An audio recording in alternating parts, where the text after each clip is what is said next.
Chazak u'baruch. So, I wanted to finish off the series that we were doing, which is taxes that were in Morocco. Although, the last time I checked, the U.S. government doesn't base themselves upon the Jewish literature tax in Morocco in the 1700s. I don't know, any tax lawyers here, they'll tell me otherwise. But we have a lot of important historical, philosophical, and halachic ramifications that come from it. So the first thing that we talked about was exit tax. The second thing we talked about was taxing Talmidei Chachamim and anybody else who was involved in clergy-like activities. Today, I wanted to discuss one more thing about somebody who works in one place and lives in another. Where does he pay taxes? It's a fascinating question.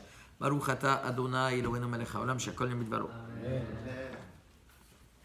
So if you want to take a look at those previous shiurim, they're on Torah Anytime and also on the Darkei Abotenu channel. The question is like this.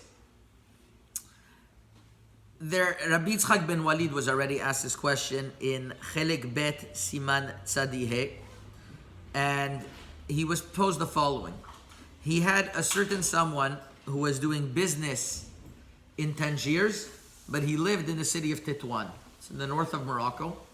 Tetuan was the city where Rabbi Yitzchak ben Walid was the Rav from. And the way that it worked was that the city demanded, or the city community will call it, a certain amount of tax, and they gave it over to the government. So they had certain rules in place, like we spoke about last time. For example, Talmidei Chachamim were exempt. I mentioned last week that Talmidei Chachamim meant anybody really who learned at any free moment that he had, even though he wasn't in the class of like one of the great Rabbanim of the city. Turns out afterwards that I found that there's three different opinions here. The Ketonet Yosef, Rabbi Yosef Berdugo in Chelek Gimel says that only great rabbis, great Rashi Yeshiva, they were exempt from this tax, otherwise everybody has to participate. He brings from Rav Chazdai, Al-Shunonino, and a few other Gdolim that were like that. This definitely wasn't the custom. The second opinion was Rabbi Yitzchak ben Walid, how he writes that a Talmid Chacham has to fulfill two conditions. Number one, any free moment he has to go back to his learning. And number two, he has to be somebody who you could ask him anywhere in Shas and he'll be able to understand what's going on. And that limited it somewhat. And the third opinion, Rabbi Yosef Berdugo in Divrei Yosef, he brings that the custom was already that anybody who is learning basically is exempt. It was a type of thing to give more honor to the Torah, and they insisted that it goes that way. And we proved from the Batei Dinim in Fez that's what they went by. Not only that, there was particular cases that people came that they were elderly or widows, for sure they were exempt.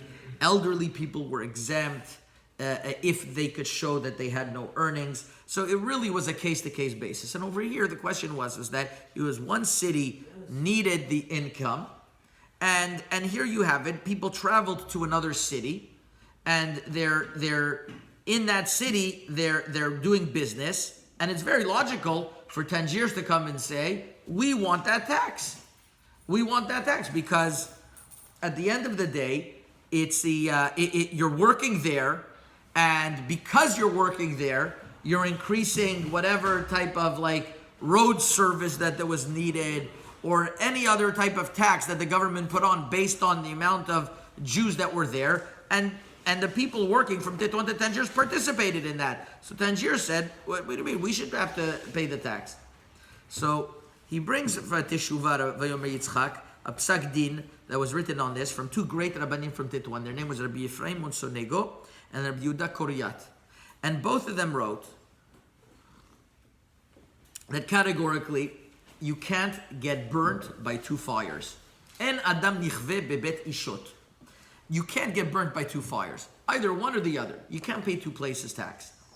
And he proves from many, many sources. There's a long teshuvah. And he proves from many sources. One of them he quotes the Zichut Avot of, it was also a Rav Yehuda Koriyat, I believe, Siman Ayin, that writes this was the custom of Chachmei Fez, and all of the people of Morocco, he writes, go after the Minagim of Fez, because that's where the Minagim started, because that's where the original Migurashim came to, and that's where there was at the beginning the nucleus of Torah, and that's where minagim were instituted. So that the rest of the Area Ma'arav, the cities of Morocco, went after the city of Fez in this regard, and in many other minagim as well. And he said, and says Vayomer Yitzchak, this is no different. And this, the minhag was that you always go according to the place where you lived. Although there was a big argument to say the other way. The Rabbanim said you have to choose between one place. And since at the end of the day, his wife and the children, his place of residence is what should be the factor, that's how he was posek. So it's an interesting tidbit. It's a short, it's a short Dvar Torah, but it just gives us a perspective on what was going on. And if you take a look at the Teshuvot of the Chachamim of Morocco, there's an inordinate amount of Teshuvot that were written on this subject about taxes, who pays and who doesn't pay. About Talmidei Chachamim, there's a lot of taxes. There were a lot of questions. There was questions about a person who has businesses in one area, but he comes to do he lives in another area, as we mentioned.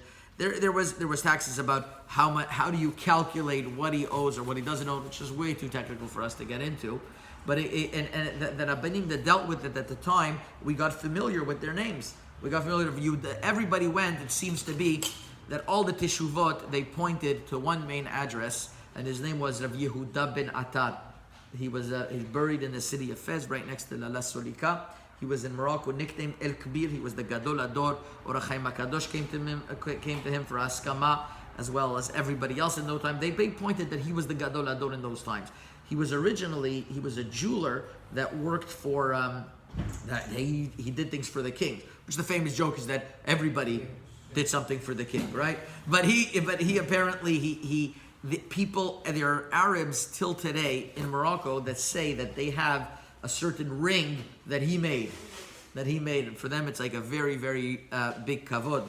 It's written on his kever of Yehuda ben Atar that any time that there was people who had a disagreement in Bet Din, and they would have to make an oath who was right or who was lying or was not, they would drag those two people to the kever of Rav Yehuda ben Atar, which was not so far. The Bet Din wasn't so far away from the Bet HaKvarot, and that's where they would have to swear.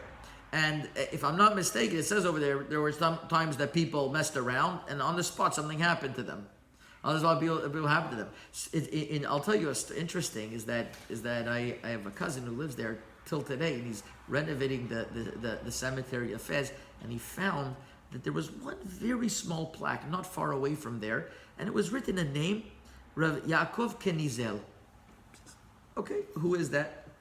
And it was like it was lost in the dust. There was nothing there. You would have never noticed it, and 5 years from now, it would have been totally lost. It turns out that Rav Yaakov Kenizel came from the Migurashim of Sfarad. You look on HebrewBooks.org, which has a vast array of Sfarim, you'll see that he is written over there as he has a perush on Rashi ala Torah.